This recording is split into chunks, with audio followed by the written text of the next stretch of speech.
Okay, guys, like I have the craziest friendship experience story time that I just like have been holding for years, and it just came to my attention that this is like happening to more people from these people.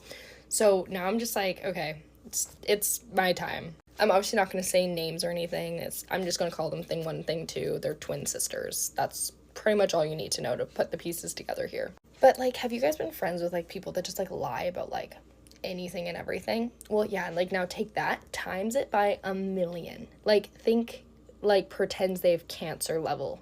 Yeah. And like, I'm not going to talk about like other people's experiences necessarily, but like, let's just say like they've done things like this before.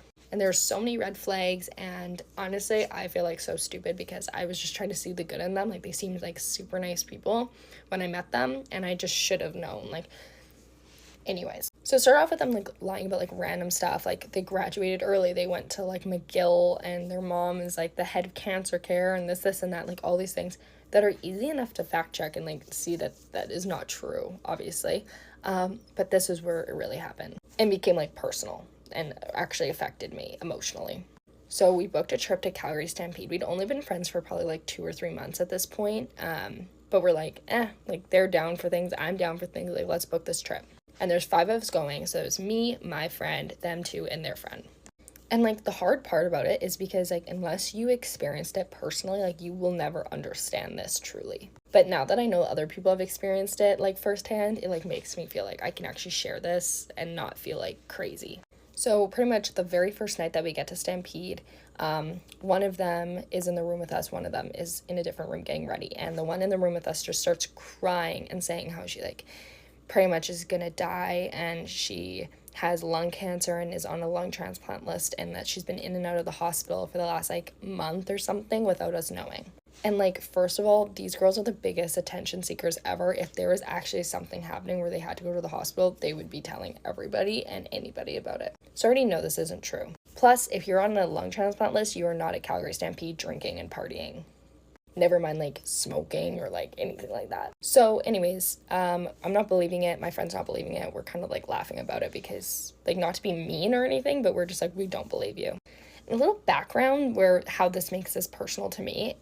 This summer, my grandpa had actually been dying of cancer the entire summer and passed away actually a month after this happened. But yeah, I was watching him die all summer. So like talking about cancer and like making like a lie about it is just something that's so wrong in so many ways, but it was just especially personal to me. And my other grandpa died when I was younger from lung cancer, and we found out he had lung cancer because he collapsed. And so I kind of bring this up. I'm like, girl, like, you don't have lung cancer. You're definitely not on a lung transplant list because, like, if you actually did, you wouldn't be here, and, like, you wouldn't be able to party because, like, my grandpa collapsed when he had lung cancer because he couldn't breathe, this, and that. So keep in mind that I did share this story with them. So I couldn't be around them anymore, so I let like thing 1 go out alone, and thing 2 stayed with us. And me and my friend were kind of like talking to her like, girl, like, is this for real? Because like there's always 2 of them together, we rarely have one of them separate. And she's kind of like telling us like, yeah, she like kind of lies a lot, and like she is like kind of a problem, and she like hurts a lot of our friendship. And so her own sister is telling us like, this girl does lie, like, and I just get dragged into it. And then later that night, we get a call from the friend that went with thing 1, and is like, guys, you have to come to the staircase right now. There's like an emergency. We run into the staircase, and there is thing 1 laid out, passed out in the stairwell, pretending that she's unconscious. And I asked the friend, like, how much did she have to drink? Because like that was like where my mind went first, was like, oh, maybe she drank too much, and this is like whatever. But she's like, she didn't really drink much. So I'm like, okay, like maybe she got roofied or something. So regardless, I was like, we're gonna call 911, okay? So I'm like, boop, boop, okay, I'm calling. And then she like magically awakens, and it's like, oh, I'm alive. Super dramatic, may I add. And she's like, my lung, like, I need my medicine. And her sister goes and grabs the bronchitis puffer that they had from when they had bronchitis like a week earlier, that they were still both having. Like, they were both coughing like weird, which they were trying to play it off as like the lung cancer, but it was because they have bronchitis. Anyways, so then I like put all of the pieces together, and I was like, oh my god, she's trying to pretend like to pass out to try and make this more believable, that like, because this is what happened to my grandpa. when he found out he had lung cancer. And that's when I was like, these people are evil. Okay, well, safe to say I was not friends with them after that experience, and they kind of apologized after for other things, but not for that specific thing. But yeah, the rest of Stampede was horrible. It was just not good. To this day, it was like the biggest waste of my money and time that I've ever had in my life. But whatever. So I got back home and I wrote out this entire notes thing, which I'm sure I could probably find somewhere still. It had all the receipts of like everything, all their lies, everything they've ever said, like everything. And at the end, because I was like, okay, I honestly think that someone should just tell them these things, because if I was this psychotic and delusional, I would want someone to just tell me. And at the very end, I said, if I hear anything about me come out of your mouths, I will make sure this is like spread around. Like, people will hear about this. And the only reason I said that is because every close friend they've ever had in the past, they have spread the craziest, weirdest, like, actually horrible lies about. Like, very controversial. Which I'm not going to get into, and, like, that, I respect those people a lot because they really went through it. And obviously all that part of it was taken out if I were to share it with anybody. But whatever, I sent it to them, never heard anything back again. Honestly, never really saw them again. A week later, I hear, oh, actually, we stopped being friends with her because she just got super jealous of us at Stampede because we're getting all the male attention over her. And I just, like, couldn't help but laugh because I was like, you couldn't have thought of anything else, like, anything, like, maybe believable. So after that, I was like, you know what? Screw it. And I, like, made a private story with a bunch of, like, my close girlfriends, and I was like, here you go, guys. Eat this up. And honestly, it was, like, a PSA to, like, my close friends. Like, do not fall for this trap of a friendship because it's not worth it. Well, last weekend, it's been, like, years, and I'm, like, completely over it now.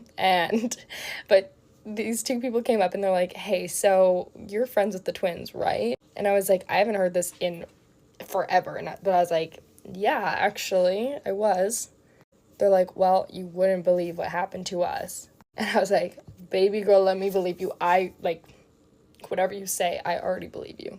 And almost word for word, what they did to me, they did to them, including, like, pretending cancer. Like, I don't think they had it this time, but, like, their mom did or something. Just bizarre. Like, crazy. So, needless to say, we're gonna start, like, a little trauma support group over this because, seriously, like, this is nuts. But yeah, if this also happened to you, like, let's all be friends and let's get drinks and talk about this, because what the heck. Anyways, peace and love, guys. That's just, like, I can't believe I'm bringing this up after all this time. But, like, I actually just, like, I think it's the funniest thing. They've not learned their lesson at all. So, whatever. Bye.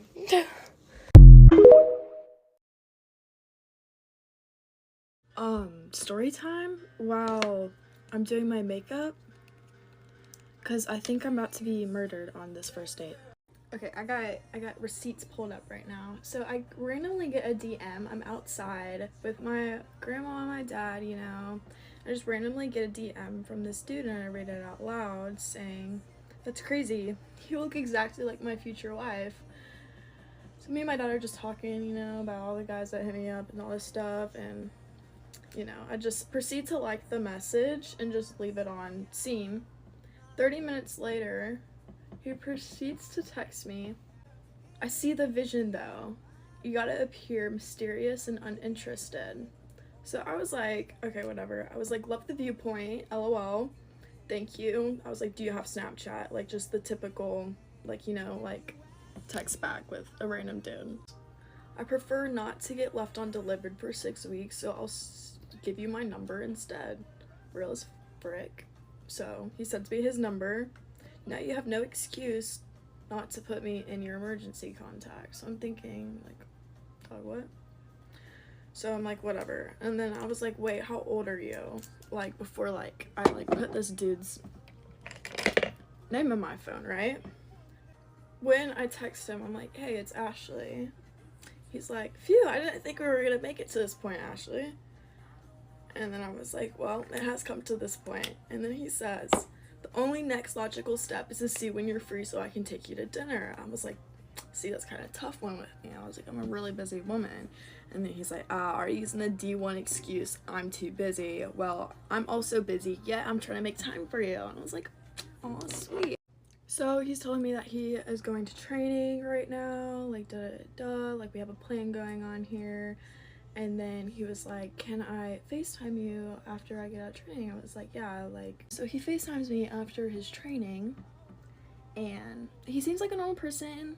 We're kind of just talking, and he was like, so, like, what are you doing tomorrow? And I was like, well, I have, like, a little softball game at, like, 7 o'clock, and I have to go look at this couch at 5, like, da-da-da. He was like, perfect, so I can come pick you up, and we can do something, at 1. And I was like, oh, what? Like, I'm flabbergasted. Like, he sees how flabbergasted I am. The only weird thing that, like, I didn't like is that he didn't have any posts in, like, his profile pic. Like, you can't really see his face, but it's, like, his body, you know? But, like, I don't know. I figure out where he lives, and he's, like, 30 minutes from me. I'm like, you're really gonna come pick me up? He was like, yes, like, dude, I like really want to take you out and all that stuff. I was like, I'm like still like flabbergasted again, and I'm like, what in the world? I was like, well, what are we gonna do? He's like, I know a spot, like we can go like mini golfing, and I can take you out to get something to eat before or after. And I was like, free food, bro, free fucking food. Okay, and then this morning, as I'm now getting ready, like, what in the world? I go back to his freaking Instagram, and his profile username, picture, and everything has changed.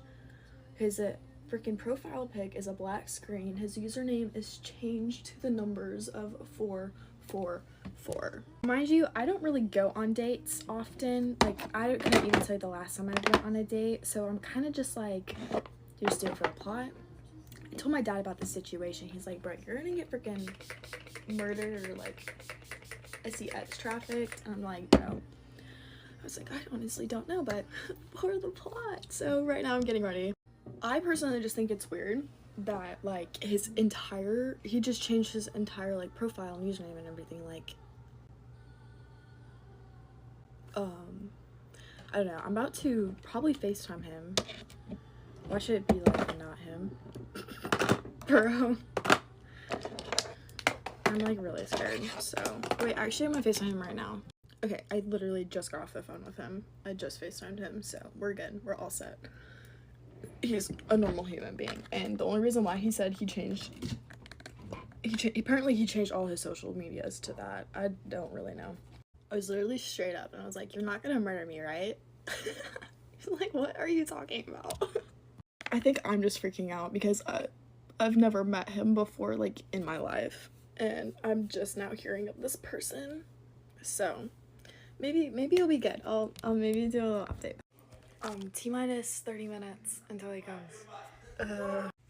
It's currently 3:35, and he was supposed to pick me up at 1, bro. I think I just got stood up. Get ready with me while I tell you about a family secret my grandma took to her grave and my family found out years later. Y'all are gonna want to stay tuned because this story is actually insane. Okay, so it first starts off way before I was born, when my grandpa died. And when he was on his deathbed, my family asked if there was any information that like he was hiding, and he said, not from me, but I don't know about your mother. And that was him telling that to his children. So that was my mom, and he was talking about my grandmother. So I don't really know what happened after that, but I guess they never found out that information. So when I was around 5, my grandma ended up passing away. And I think that what my grandpa said kind of just like passed over everyone's heads, and no one really thought much about it. So then a few years later, I think I was around 13, my aunt ended up signing up for Ancestry, and nothing really came up from it because she already pretty much knew everyone that we were related to until a few years later. So then one day my mom gets a call from her sister, and my mom is the youngest of 4, so my grandma already had 4 kids. But anyways, my aunt calls my mom one day and she's like, I just got a match from Ancestry for someone that could be our sister. And so my mom's kind of just sitting here like, what? Like, we don't have another sister? Like, what? So then they're trying to figure out if it's from my grandpa or from her mom. Like, obviously my grandpa had an affair and got another woman pregnant, and so they have like a half sibling now. So this was already like crazy news to me, and I was like, what? Like, I have an aunt that I never knew about? Like, that's crazy. Little did we know that this was actually my grandma's child. And so we're trying to like map it out, and she's a lot older than my siblings, so we're like, this was before her marriage. It wasn't just before her marriage. She had this kid in high school. So I guess my grandma got pregnant in high school. I don't know how this was kept a huge secret, but when you get pregnant in high school, like, it's a big deal. So she got pregnant in high school and just didn't tell anyone about it, had the baby, and gave it up for adoption. And my half aunt didn't know she was adopted until she was 45. So her parents basically lied to her whole life, which that's what she says. Which I think is crazy, because imagine being told you're adopted when you're 45 years old. Like, what? So I'm already like jaw dropped about this whole situation. I'm telling all my friends, I'm like, guys, like, I literally have like a half aunt. Like, what the heck? Like, this is crazy. And everyone around me is like, that doesn't just happen. So obviously I was like, whoa, crazy family lore right here, you know? And like a huge part of this was like crazy, because we were like, how did my grandma hide this from her kids, her husband? I mean, maybe he knew, but we were just kind of like, why did she not tell literally anyone, especially when she was like dying? Because she had cancer and she knew she was dying, but she still like kept it to herself. So everyone was just kind of like confused. So yeah, anyways, we end up meeting her, and she's super nice. We have a huge like family get together, and it's just still kind of like crazy to us, because like my mom literally had a half sibling her whole life and no one ever knew. And then like 3 years later, something even crazier happens, but you guys are gonna have to go to part 2 because I'm running out of time. Grab a snack, grab a drink, get cozy. This story is absolutely insane. This happened a little over a year and a half ago. This guy comes into my place of work. For privacy reasons, I am not going to share where I was working or why he was there. But he was around my age, very cute, and there's definitely a flirty vibe going on. Now, I am a professional, so I'm not going to make a move at my place of work, but there was definitely a vibe going on there. So he leaves, and of course I'm like, that's probably the last time I'll ever see that man again. I'll miss him. Then the next day, I get a follow request on Instagram from him. This is the ideal scenario. This means that this man had to go home, Google my place of work, figure out my name, my first name, my last name, find my socials. I know it's not that hard in today's day and age, but if he wanted to, he would. And he wanted to, and he did. He sends me a message on Instagram, and we start DMing back and forth. This is just the best case scenario. So after texting for a couple days, he sets up a date, and we go on our date, and it's really fun. He is in school to be a pilot, really seems to have his life together, which is not something I typically find in men. Everything was just easy with him. The conversation, I wasn't constantly thinking like, okay, when is this gonna end? How do I leave? It just all felt really natural. So we go on 2 or 3 more dates after that. And not to make you mad, but I kind of decide I want to end things with this guy. Even though he checks a lot of my boxes, he's not funny. And I don't know about y'all, but humor is such a big thing for me. Making sure we have the same banter. He gets my jokes, and he also can make me laugh, and that just wasn't happening. I sent him a text and I'm like, hey, I've really enjoyed getting to know you. This has been a great time, but I just don't think I see this working out long term. And he responds and is very, very nice in his response, saying, I've also really enjoyed getting to know you. Please let me know if you ever need anything. If you ever change your mind, the door's always open. I'm like, okay, that's really nice. And I tell him, you know what, like, I'm totally fine if you just want to be friends. And he's like, yeah, actually, I'm totally fine with that as well. So we continue to text, we talk on the phone after work sometimes, and just kind of start building a good friendship. So after some more consideration, I'm like, okay, you know what? Maybe I just need to give this guy a chance. Like, maybe we can overlook the humor because he checks all these other boxes, and I normally go for very toxic men, and he doesn't seem very toxic. I send him a text, and I'm like, hey, what are you doing this weekend? He tells me that he has a wedding on Saturday, but he's free Sunday. So I'm like, okay, what if we go grab some day drinks and kind of hang out? He is totally down. We keep texting the entire week. He goes to the wedding on Saturday, and we're texting the entire day that he's at this wedding. He's telling me he's drinking, he's having a lot of fun. And the last text I get from him was at like 1 a.m. and it was very clear that he was drunk. And the next day, I didn't hear from him, which was very weird considering we'd been communicating very consistently. So the next day at around 9 p.m., I texted him and said, "Are you alive?" Just meaning like, you had a long night, you're probably very hungover, like, how are you feeling? I don't hear anything. The next morning when I still hadn't heard anything, I texted him being like, "Listen, if you're gonna ghost me, just at least let me know that you didn't die in a car wreck last night. Let me know you're alive and well, then we never have to speak again." I still don't hear from him, so I block his number. The next day, I get an Instagram DM from his Instagram account being like, "Hey, we've been getting texts on," let's call him Joe.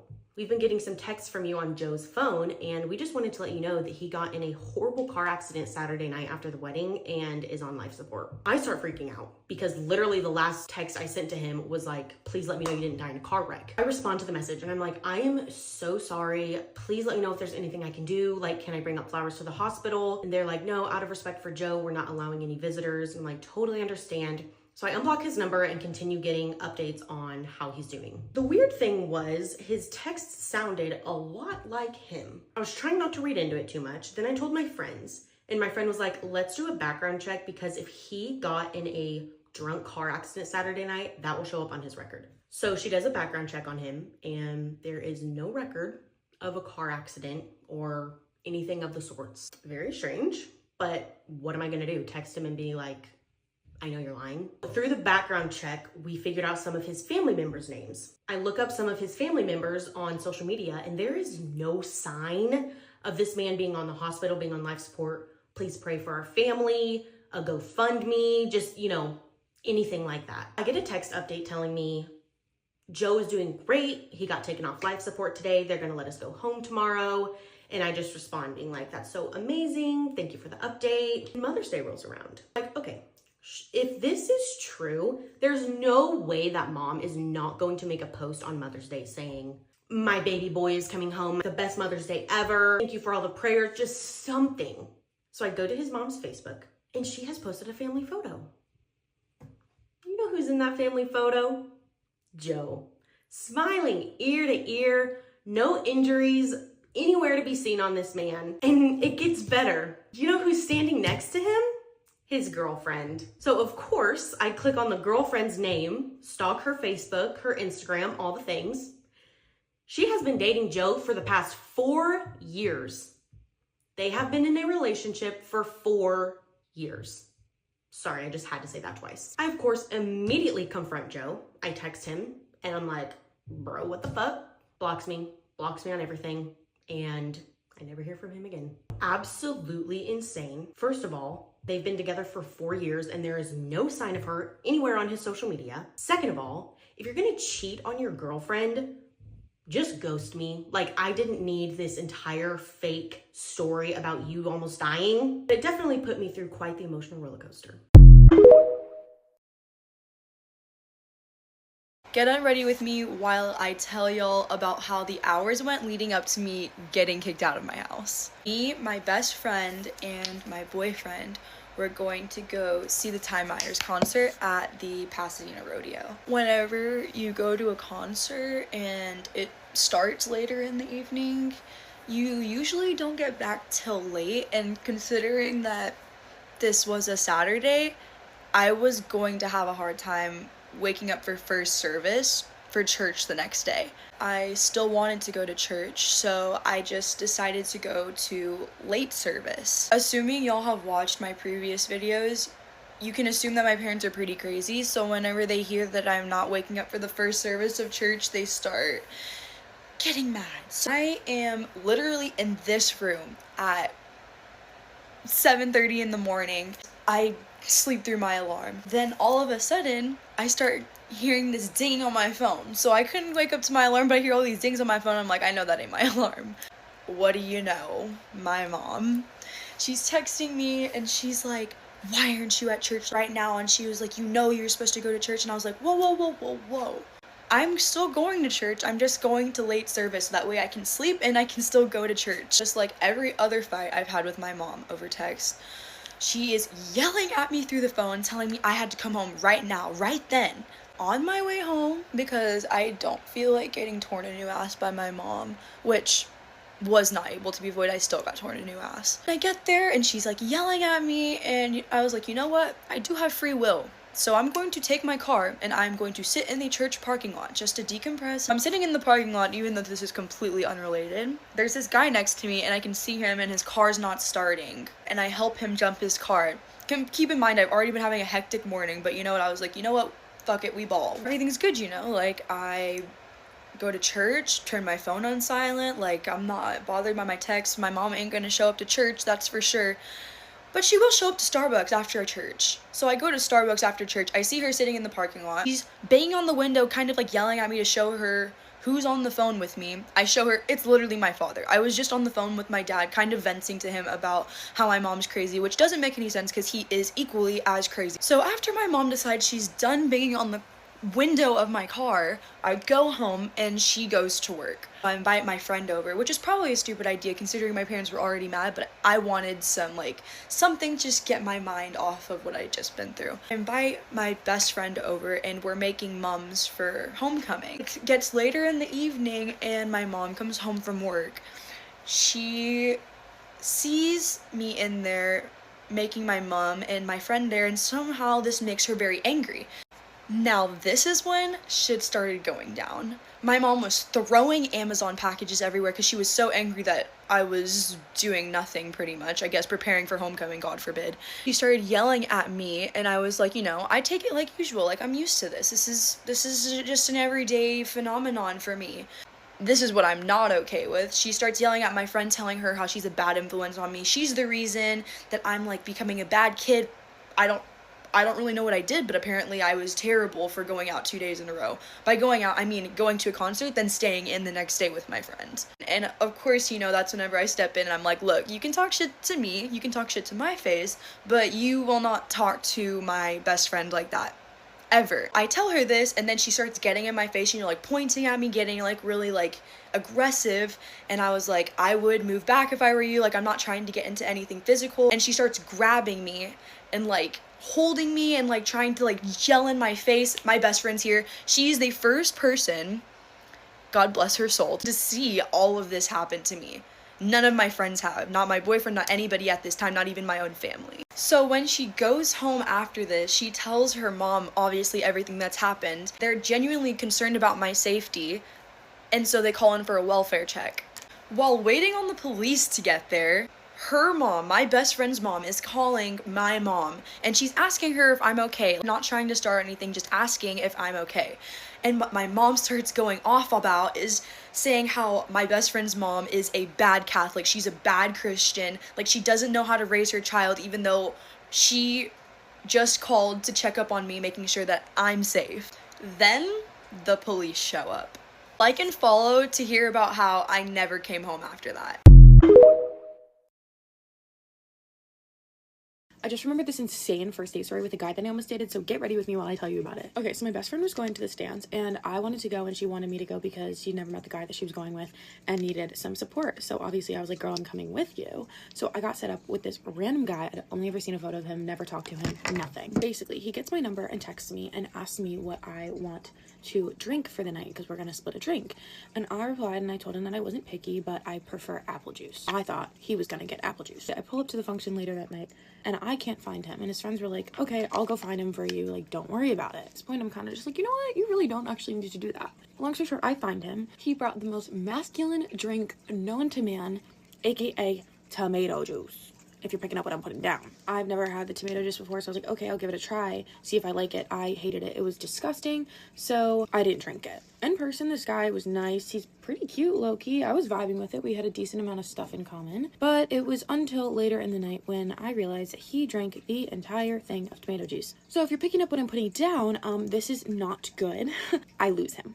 Yep, he's gone. He disappears, and I'm like, wow, where did he go? Basically 10 minutes go by, and I find him on the front porch, on a couch, with his eyes closed. He has drool all over. I like wake him up and I'm like, hey, like, are you okay? Do you need some help? And he was like, no, I'm good. Like, I'm good. So I go find my best friend because I really just didn't want to take part in that. A couple minutes go by. I'm like, okay, I should probably go check on him again. I go to try and find him. I can't. And I go up to his friend, have you seen him? And he's like, oh yeah, we just stuck him in an Uber and sent him home. So I'm at this dance by myself, basically. My date just abandoned me. A little heads up would have been nice, but whatever. I end up going home to my place. Well, the next day, I get a text from him, basically apologizing, asking me if he can take me out to dinner that night. Okay, you know what, maybe this is gonna take a turn. So I was like, okay, are you picking me up? What's the deal? And he was like, oh, no, I can't, I don't have a car. I have my car, do you want me to pick you up? And he was like, sure. So I'm picking up my date to go to dinner.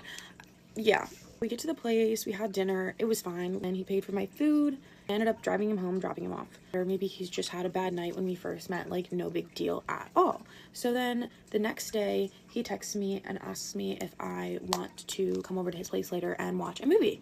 Netflix and chill on the second date? I don't know how I feel about that, but we're gonna go anyway. I have to drive myself over there later that night. We sit in the living room, and he's literally side by side with me on the couch, and I'm like, okay, is this the vibe we're going for? I'm a little confused. I don't get it. So he puts on a horror movie, and I love me a good horror movie. But this is when it goes very far downhill. Yeah, come back for part 2. Let's do a story time on how I got kicked out of my boyfriend's dorm last year and I had to get a hotel room at 4 in the morning. You guys didn't know, me and my boyfriend do long distance for college. Last year we were driving distance, this year we were plane distance, but since we were driving distance last year, we took advantage of that. I want to say this was like end of September, mid-September, okay? Mind you, I was going to see him for Halloween anyway. I missed him so much, I wanted to see him. So I was like, okay, I have a lot of homework to do, but I'm not doing anything this weekend. I miss you. I'm coming to see you. Get ready. We were 2 hours away from each other. Okay, so my class ended around 5, okay? But since I was gonna be away for the weekend, I wanted to get all of my homework done. So I stayed to the studio around like 6. Like not that long, but somehow I finished all my work. I packed the day before too because I was like, I might want to see him, might not, let me be prepared, okay? So I was ready to go. I finished my homework, I run back to my dorm room, I start putting on makeup because obviously I haven't seen him in a few weeks, I want to look great. I go, I leave, I put it in the school and I go. It says 2 hours to get there. It was honestly such an easy ride. It was literally just like straight, not a bad drive, okay? So I was feeling great. I started getting butterflies. I was like so excited. We're texting, I'm like, oh my God, like this is so weird because if you don't do long distance, it's so weird coming back to your partner after like a few like weeks off because you're like, oh my God, like you're not just a person on the phone, like you're real.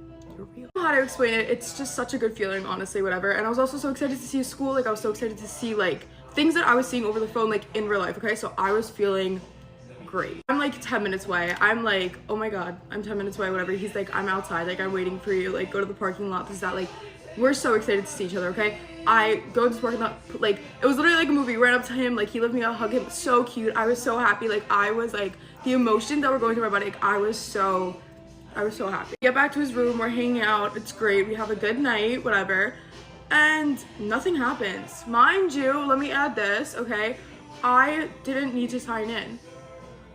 So I thought. Like normally, you need to put your name down, all of this stuff, okay? But this, I didn't need to do it, okay? I didn't do it. Also add that I have went to the bathroom multiple times while we were hanging out, okay? He lived on like the first floor, so the bathroom was right there.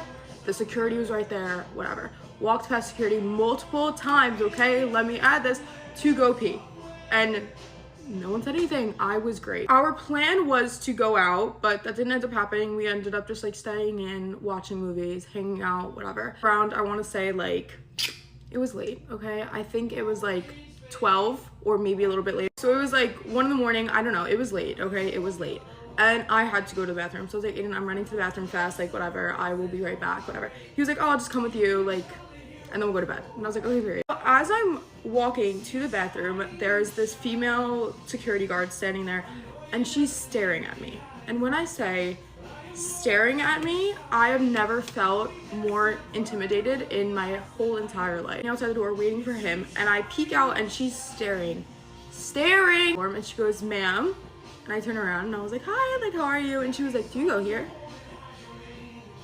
Yes, I go here, like, this is that, like, why? I was like, okay, like, you need to go back to your dorm. No females allowed in male dorms, whatever. And I was like, oh, okay, like my stuff is inside, like I'll just get it and then I'll leave. Smart thing to do would have been to call my friend who lives the floor up from him, but I wasn't thinking straight in that moment. I was freaking out, okay, because it's like 2 a.m. I'm about to get kicked out and I have nowhere to go. To freak out as one would do, okay, and Aiden and his roommate are like, so you're not going anywhere, like where would you go, like you're 2 hours away from here, this is that, the other thing. And I was like, okay. Mind you, nothing's going on right now, like no one's coming to get me, no one's nothing. So I'm sitting with my hood on my bed. They're cool because I was freaking out, but whatever. All of a sudden an alarm goes off, like it's a tiny alarm, but I hear it because I'm so hyper aware of what's going on, and then some keys are jangling. So I was like, holy shit, and someone started banging on the door and I was like, great. And Aiden and his roommate answer the door and he's like, is there a female in here? And they're like, what are you talking about, this is that, the other thing. I don't even know what he said. Then he opens up the door, he sees me sitting on the bed and he was like, do you go here? I was like, yeah, I go here, like whatever, I'm just staying in his dorm, like this is my boyfriend, like this is that, the other thing. He's like, okay, what building are you from, what's your name, what's your student ID, I'll escort you there. I said, sir, I don't go here. Sir, I'm not from here, I'm from 2 hours away. This is my boyfriend, I'm coming to see him. Like he goes, get your bags and come with me. Oh, okay. I'm livid, I'm stressed, I'm livid, I'm mad, I'm all of the emotions you could possibly think of. He escorts me out. I turn around to the woman, I'm like, have a nice night. Aiden's following me like outside, like whatever, and I was like, okay, I'm going back to school. Like I'm driving the 2 hours, mind you, it was like 3 a.m, okay? So I would be driving. Okay, we all start freaking out, okay? So we're like, what are we doing? What do? Where do we go? I was like, honestly, like, whatever. I get into the car. He was like, stay right here, go in your car, like whatever. I start sobbing. I'm calling all of my friends, venting to them, this is that, the other thing. He was like, we're sleeping in your car and then we'll figure it out in the morning. And I said, okay. So he runs back to his dorm room. He gets his mattress topper, he gets his pillows, he gets his sheets, he gets food, he gets water, he gets everything. It was so cute. Like literally love him so much. Okay. And we put it in the back of the trunk. I literally have pictures. It's so funny. Okay. And we're laying there. It's comfy, it's great, but it's so hot. Okay. Because I had to shut off my car or I would have ran out of gas. Hello. We're calling everyone. Or he's calling everybody he can possibly think of to maybe like, I can stay there, like this is that, the other thing. No one's around. Literally nobody was around. I don't know where everyone was at 3 a.m, but no one was around, okay? So we called my parents and they were like, get a hotel. Go to the nearest hotel, get a hotel. So we went to the nearest hotel at 4 a.m. and we got a room for 2 nights. Genuinely felt like a fever dream. It still feels like a fever dream that even occurred. Yeah, then we ended up waking up. I was still so confused on what happened that I literally I just wanted to go back to school because I was like, I'm so like scared of coming back to school. Like I don't even want to be like 5 minutes radius of it. Like I'm like terrified. So I was like, I'm just gonna go home, like whatever. So we ended up going to get food with a few of his friends and then I left. And then I went back for Halloween. Didn't end up getting kicked out that time, thank God. The first night I slept with my girlfriends and then the second night that I slept with him, I didn't pee at all. I didn't go to the bathroom. I didn't leave the room all night. Honestly petrified to go back to his school, but found out that the reason why we got kicked out the first time was because it was no guests week.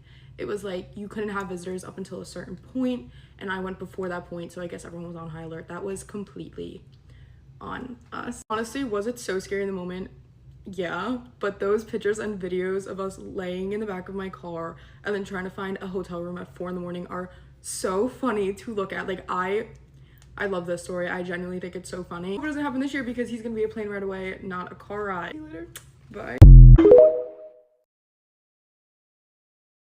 Oh no, the short bus is coming for you. Very picky about the underwear we would wear. Write me a 3,000-word essay. Get ready with me while I tell you about the worst job I've ever had. This story starts back when I was in high school. I was homeschooled and went to a technical high school. So instead of taking electives, I went to a school to learn dentistry. It was a 4-year program, so freshman to senior year. And in your senior year, you had the option to do co-op. Co-op is where you were able to actually go out and get a job. You would go to your regular classes in the morning and then your job in the afternoon. So the summer of my junior into my senior year, I started working at a dental office. office. I hated this job so much. I was sterilizing instruments when a friend from my dental class messaged me. She graduated the year prior and was already working full-time for an orthodontist and messaged me saying that her orthodontist was hiring. In this message, she told me that I would be making $20 an hour and the doctor would pay me $100 just to take an interview. Being a broke 17-year-old, I said, I will be coming in. So I went in for my interview and it was 3.5 hours long. The interview consisted of me taking like a math and English test, and there were already red flags with that because apparently I failed the test. The doctor came in and said, oh no, the short bus is coming for you. Which I of course thought was weird, but he was really old, so I just kind of assumed that that was just old people humor and I kind of brushed it off. Moving forward, I ended up getting offered the job and started. After starting this job, I already noticed that like I might not be in love with it. The girls were not nice and there were just a lot of weird things happening. Let me explain to you what our uniforms looked like. We didn't wear what you would normally see at a dental or orthodontic office, being scrubs. We would wear button-down Land's End shirts with white pants, but that wasn't the weird part. The weird part was what we had to wear under our clothing. The doctor was very picky about the underwear we would wear because we were wearing white pants. If you were wearing a thong that was like colorful, you would be able to see it when you bent over. So we had to wear white granny panties, and if you would bend over and there were no white lines showing, the doctor wouldn't approach you, but he would send his little minion that worked there for like decades to come and tell you, which is really weird. And then we had to wear a knee-high sock and an ankle sock. I didn't think this was weird just because if you were to cross your legs, your pants would ride up, and he didn't want that skin in between your sock and your pant leg to show. So the knee-high socks were really just there to make sure that none of your leg skin was showing because that would be inappropriate. He just wanted you to be covered up, so I totally understand that. But I forgot to mention that when I started, I definitely noticed that he would lean towards hiring specific looking women, young, white, and blonde. Another thing was that he gave me a free Audi to drive. He had a few of these Audis that had his logo on the side of it, and I personally thought that if you had an ugly car in the parking lot, he would want you to drive an Audi so that there were only nice cars in the parking lot. I was 17, didn't really have any money, so my car was not the nicest. And he approached me and asked if I wanted to drive one of his vehicles. And of course I said yes. He gave me a free gas card so I didn't have to put miles on my own car or pay for gas. So to summarize, I'm making over $20 an hour. I get a free car and a free gas card. This seems like the best place ever. After working there for a couple of months, my identical twin sister started working, which I was so happy about. As I mentioned before, these girls at the office were just not nice. They weren't directly mean to your face. It was kind of like indirect. They would be making plans to hang out and not invite you. They would be talking about things and not include you in the conversation. Just typical petty girl stuff. And these were the girls I was working with every single day for 10 hours, 4 days a week. So it was just really weird. So I was happy that my sister would be there and I would be able to talk and hang out with her. Another thing that you should know about the office was how it was set up. There were two doctors, the father and the son, and both of them had 2 offices. So the business as a whole had 4 offices. And once a month, the son's team would come over to the dad's side and we would have what we call a full staff day, both staffs in one office. I liked these days because I got to see the girls that I didn't get to see on a day-to-day basis and like catch up and get to know them. But there was one thing that would happen every time. They would tell horror stories about the son, and I honestly didn't really believe them. The things they were saying was just so out of pocket. I thought it had to be fake. Anyways, a couple months go by and the dad approaches me and asks if I want to be moved over to the son side. And I had a feeling this would be happening because almost an entire staff that was working for the son had quit because he was horrible. I told the dad that I was reluctant to be moved over there because I liked my job and I knew if I was moved, I would be quitting. He assured me that that would not be happening, so I was moved. Very quickly after being moved over to the son's office, I realized that all of those horrible stories the girls were telling me were true. If you had a bad aura, he would walk around the office and sage you. He would laser patients' gums without numbing. He didn't believe in furniture and thought we should all eat food on the floor. He also didn't believe in eating food. He thought it was strange that we wanted to take a lunch break. And he would drink shroom tea throughout the day. Really, really weird stuff. At this point, I was still a orthodontic technician. I got my certification, so now I was making like $25 an hour at 18. Mind you, still driving the free car and free gas card. And I was moved to being a treatment coordinator, the person that you see when you get sold treatment. I didn't like this position because I had to work a little bit more closely with the son, and he was scary. I have to tell you guys how this guy looked. He would pull all of his hair back into a man bun. His beard would be in a braid. He had black rimmed glasses with yellow lenses, printed shirts, short pants, crazy socks and Vans. He did not look like a doctor. It actually happened a few times while I was working there that parents thought he was a stranger in the office if it was like their first appointment, not realizing that it was the doctor. He didn't look like a doctor. Anyways, I was trying to tough it out with being a treatment coordinator, and weird things just kept happening. One time I was waiting for a patient and I went and knocked in his office and I heard him say, "Come in." So I went in, and this was probably the strangest thing I saw at the office. Mind you, I've already been saged a few times. When I walked in his office, he had this hanging pendulum in his hand. It was like a globe with 3 chains, and then there was a disc down here, and he had a plate on it that was on fire, and he was swinging it around like this in his office, and he looked at me like this. I was so scared, obviously, and I just told him I had a patient and that I'll be outside waiting for him. My tipping point was when I was asked to move from treatment coordinating to being at the front desk. I went to a technical dental class for 4 years learning technical skills, not front desk skills. So I wanted change. I'm dyslexic, so I approached him in his office with my letter of concern in my left pocket and my letter of resignation in my right pocket. Letter left, resignation right. I walked in and basically asked if I could be moved back to being a chairside, which he said no. And I pulled out my letter of concern and basically said, I just have some concerns about this. I don't want to be at the front desk. I would just thrive better being at a technical position in the back. And he basically said, "How dare you waste your time on the clock writing this letter?" I said, whoa, never said that. I wrote this at home. He said, "Then how dare you spend your free time writing this letter?" I said, "Doctor, with all due respect, this is my free time. I'm gonna write a letter if I want to." He didn't read it and give it back to me. So then at that point, I pulled out my letter of resignation and said, "You don't care what I have to say, so I'm resigning. 2 weeks from today will be my last day." Then he realized how serious I was, so he gave it back and said, whoa, like, let's just have a meeting about this another time.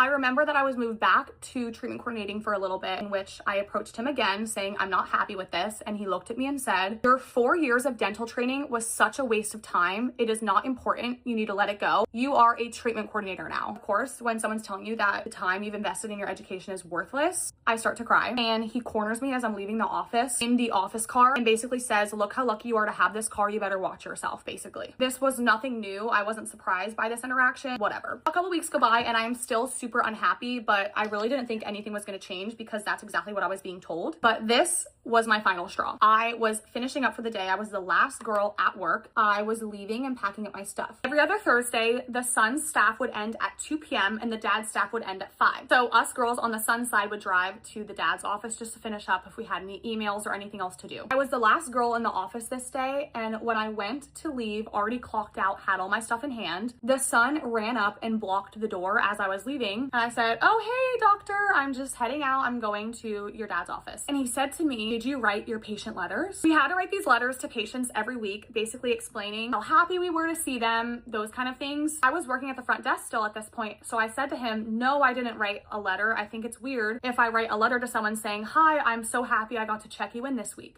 If I got that letter, I would be like, what the heck?" He said to me, "No, you still have to write them." And I said, "Okay, I will write them when I get to your dad's office." He said, "No, you're not.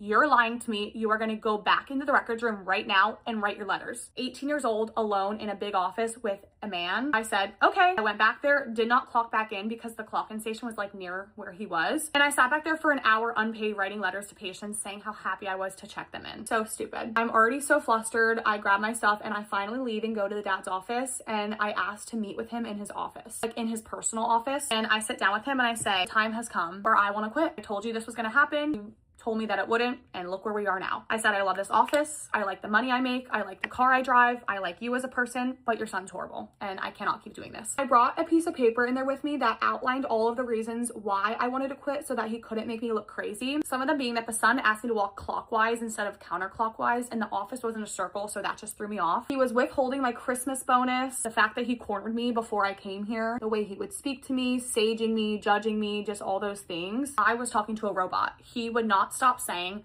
"You need to talk to my son about this. You need to talk to my son about this. You need to talk to him about this," which is exactly what I did. Oh my gosh, I just said his name. I basically called the doctor, the son, and asked if now was a good time to chat, which he responded no. Said he would call me back in 20 minutes. He called me back just as I was pulling up to my driveway and basically asked me what was up. "I'm still really unhappy working for you. I want to be moved back to my original position of being a chairside, what I was hired to do." He proceeds to say, Okay, I hear you. And then this man says to me, "Go ahead and write me a 3,000 word essay as to why I should move you back to that position."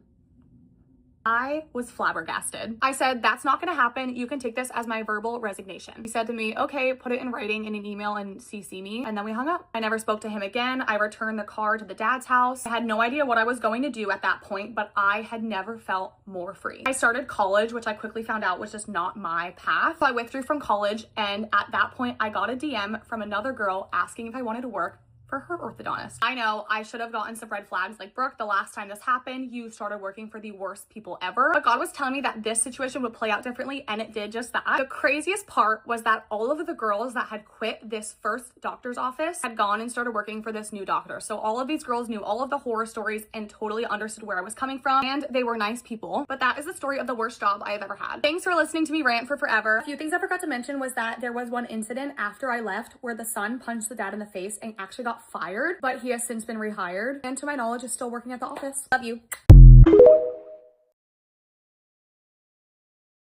Story time about how the guy I was talking to for a month was cheating on his pregnant wife. Let's go.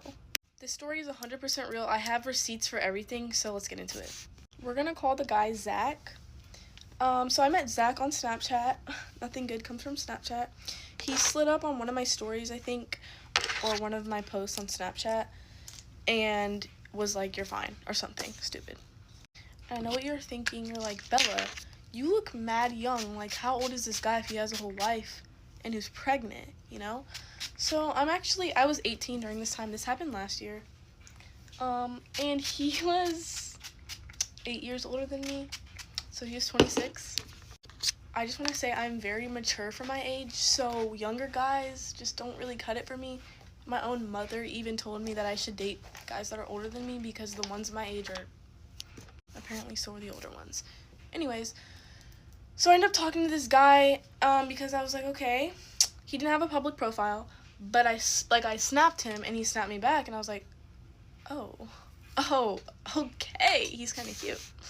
So that caught my eye or whatever, and so we started talking for, I'm gonna say, like a week, because I don't really give out my phone number like that. I never, ever gave out my phone number to anyone on Snapchat except, like, 2 people, okay? And he was one of them. And the reason I gave him my phone number was because he seemed mature. Like, he had a house. He was rich. Man was rich. And we did not live in the same state, so I was like, okay, if he tries to kill me or something, we don't even live in the same state, so he's not even going to be able to find me. That's what I thought, at least. And if you saw my last story time, I am not stupid. Like, I have insanely good survival instincts. So I just want to put that out there. So, yeah, so he is like, can I have your number? I'm like, sure. Like, this is a week or 2 of us talking. I finally give him my number because I don't really use Snapchat like that. So we start texting. And he's like, I just wanted your number, but obviously I still want to snap because I want to see your face. And since we don't live in the same area, then I need your number. Whatever. I forgot to mention, he owns a farm. He owns a bunch of land, and his farm sells whatever. I don't really care. But, yeah. So he would text me at, like, 6 in the morning because he has to go out and, like, feed his cattle and do whatever farm people do. And I had to be up early anyways because some days on work, I actually worked at, like, 7:30. So even though I wasn't up at 6 o'clock when he was up, I was still up fairly early on most of the days we were texting. So keep that in mind. So anyways, we were texting and he's like, can we call? And I'd be like, can we call? Okay. It just seems legit. It's like showing me and like verifying that he's not a catfish because he wants to call. And he asked me. I didn't ask him. So we call. And this guy is really, really sweet. He seems very shy, which I really like shy guys. I also like extroverted guys, but he just seemed very kind and very sweet. And he was just kind of showering me in compliments. Like, he was like, Bella, you're genuinely so gorgeous. I actually really want to try for a relationship if we keep talking. Obviously, I don't want to rush things, but I really do like you, and I like see a future, potentially. Me being me, I'm like, is this love bombing? Because we've been talking for probably 3 weeks at this point. And I'm like, yeah, like 3 weeks. Like, I understand when he's saying he wants a potential future, but is that not a little bit early to be saying that? So anyways, I tell him, I'm like, is my age not really an issue with you? And he's like, no, because you're so pretty. And I really like you. You seem smart. And he's like, I know you're in college. Do you need help with, like, financially? And I'm like, no, that's okay. I have my own money. And he's like, no, seriously. Like, I will help you. Whatever you need, I got you. And I'm like, okay. And he's like, let me help you with college. And I was like, oh, my grandpa's paying it. Like, that's fine. And he was like, well, then get you your textbooks, like, get you whatever you need. Just give me your Cash App. And I'm like, is this man for real? Because as much as I tried to fight the free money, deep down I was like, please keep asking me so I can say yes. Even though I'm not, like, a money person, like, I don't care about money, but, like, if somebody's gonna offer you free money, and especially because I'm a college student, I was like, okay, shoot. So anyways, I give him my Cash App. He's like, how much do you want? And I'm like, I don't know, $100? He's like, no, like, you can say any amount and I'll give it to you. What? What? Anyway, so James ends up sending me $200, even though I only asked for $100, because I was like, I'm not gonna ask for, like, a lot of money. I feel like that's actually rude, and I'm not, like, that type of girl. I'm not a gold digger. So I asked for $100. He sends me $200, and I'm like, I texted him. I was like, did you mean to send me $200? And he's like, yeah, I could have sent you more, but you seem like you don't really want it. And I was like, oh my gosh, thank you so much. This is actually going to help a lot. And he was like, I know, baby, I know. And I was like, baby. And this is the part of the story where it starts to, like, transform into kind of weird vibes. What do I mean by this? I mean, as in, Zach started to get, like, I'm gonna say inappropriate with me. And this is, like, a normal thing I I always deal with guys, is, like, either them asking for nudes or them just being, like, overly sexual. And again, I'm Christian and I'm not about that stuff. I'm sorry. And so I'm just like, he starts getting really sexual and I'm like, okay, I know you want a relationship with me, but I don't really like that type of stuff. And he's like, yeah, but how are we going to be in a relationship if we're going to miss the romance part? Like, how are we going to do romance if you're so far away? I just feel like pictures would help. And I was like,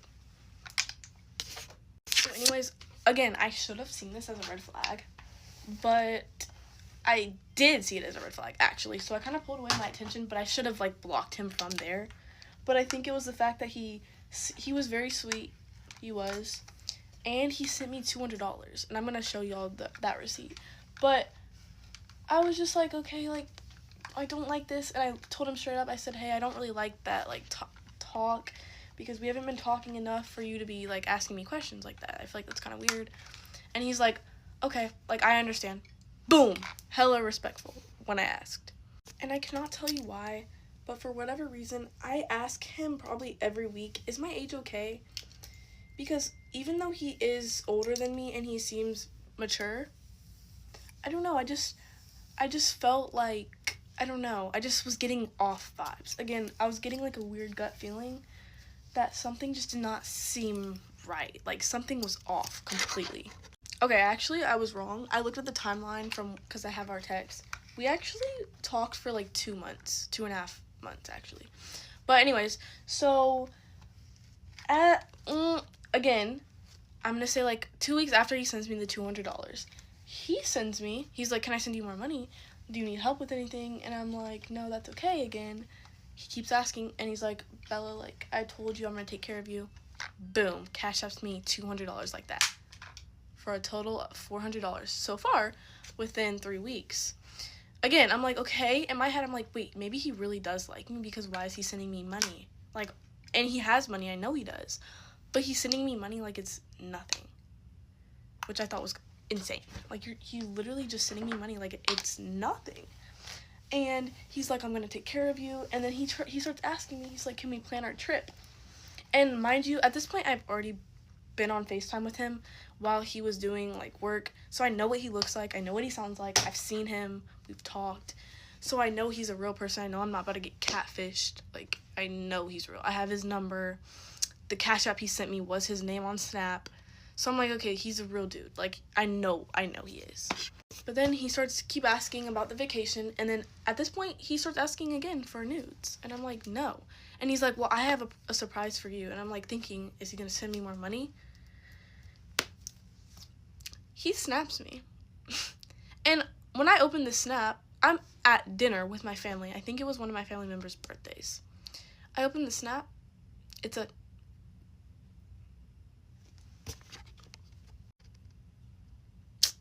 while I'm with the family at a family function. And my sister was sitting by me, so I don't even know if she saw it, because sometimes she'd be lurking over my phone. She probably did see it. I was so mad, y'all. Like, I literally left him on open.